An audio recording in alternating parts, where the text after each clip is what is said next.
Senator Sampson. Thank you very much, Mr. Chairman. Some great comments from my colleagues to my right over here. They made a lot of the same points that I might make. This, I think, is the third, fourth, maybe even the fifth time that this notion of rent caps has come before us as a concept.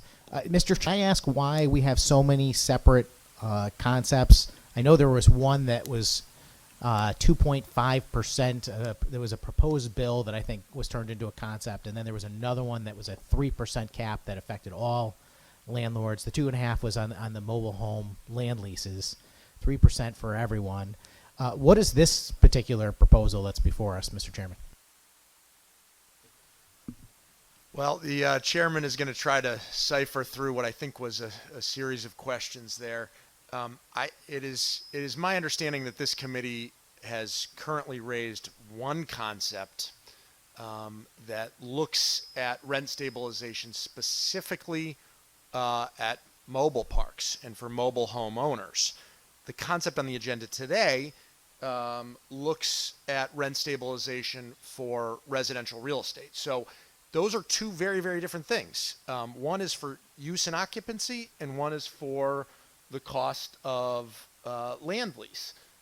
So I think we have logically one proposal that addresses one thing and another proposal that addresses something very different. Thank you, Mr. Chairman. I don't mean to disagree with you, but I know that we've had other concepts that incorporate rent caps as part of their proposal, and I'm venture to guess if those bills are ultimately drafted, they will include price controls as well.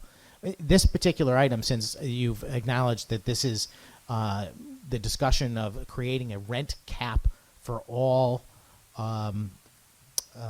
tenants or housing providers in relationship with their tenants, can you maybe specify what that amount you're intending is? Is it similar to the 2.5% or 3% that we see in other proposed bills? It is not. I think you know that I'm going to follow up and ask you what it is. I think we're going to hear input from a variety of stakeholders at the public hearing once we have it drafted, and we're open to different levels that may come forward from different groups. Thank you, Mr. Chairman.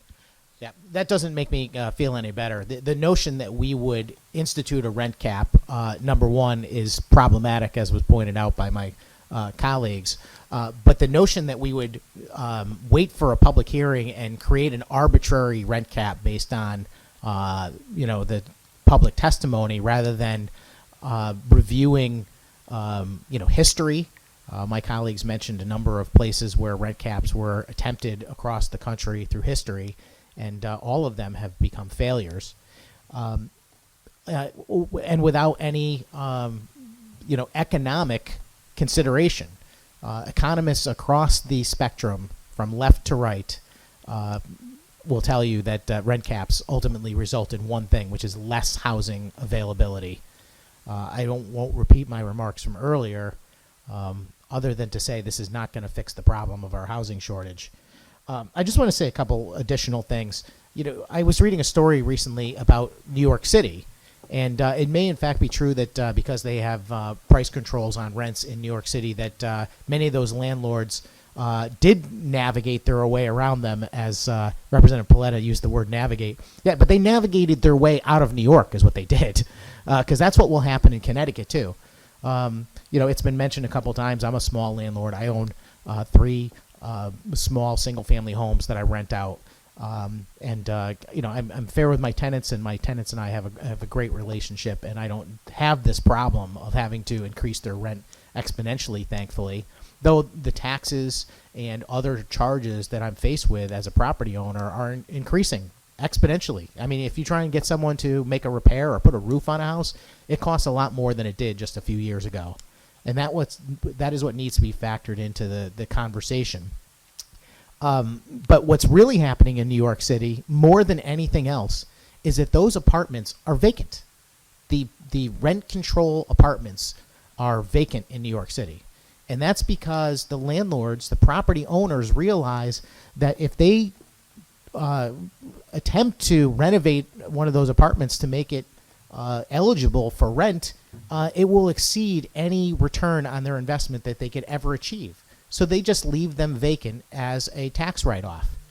You want to talk about a direct consequence of price and rent caps. You're talking about less housing, period, right there. That was an available unit that a unit owner might have decided to fix up and rent out and put back into the marketplace to compete with the others, driving down the cost through competition. But no, there's a shortage created by a government policy. And I guess that's the lesson here. The reason why, if we do have a housing shortage in Connecticut, is the housing policy already on the books created by state and federal government. That's the reason. You combine that with things that are more globally affecting our economy. You know, the state of Connecticut is not a desirable place for people to live any longer. Many, many folks are leaving the state. I just read an article, I think it was made headlines a couple weeks ago, that, you know, the moving trucks are leaving Connecticut. They're not coming here. And that's sad, Mr. Chairman.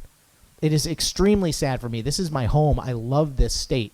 It is the most beautiful state in the country. There's no question about it. And we have so much to offer. We have a talented and intelligent population that can do any job in any industry that there is. And we should be leading the country in our economic prosperity, but yet we're lagging near the bottom. And that is a direct consequence of bad government policy.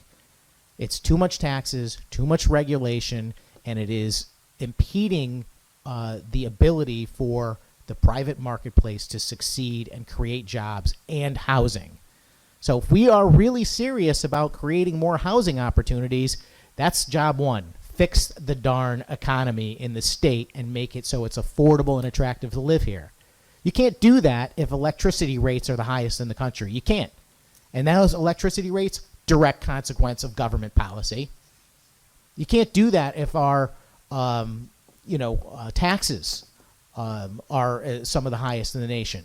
A direct consequence of the government as well.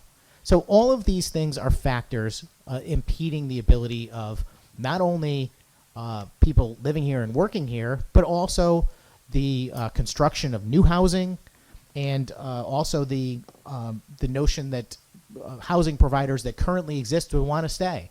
I'll tell you, if you go ahead and you put in a rent cap bill, I'm going to consider selling my property and leaving the state.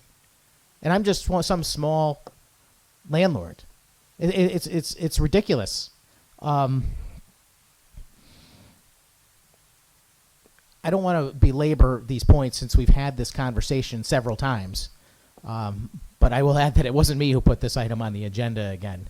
I'd like a roll call vote, Mr. Chairman, and I hope that you've been listening, that there are a number of us that find this potential of such a policy so dangerous that we're willing to speak up even now at the very, very beginning of this process, when this is typically a pro forma type meeting, or we just say, okay, we're going to have a concept and we'll have a hearing.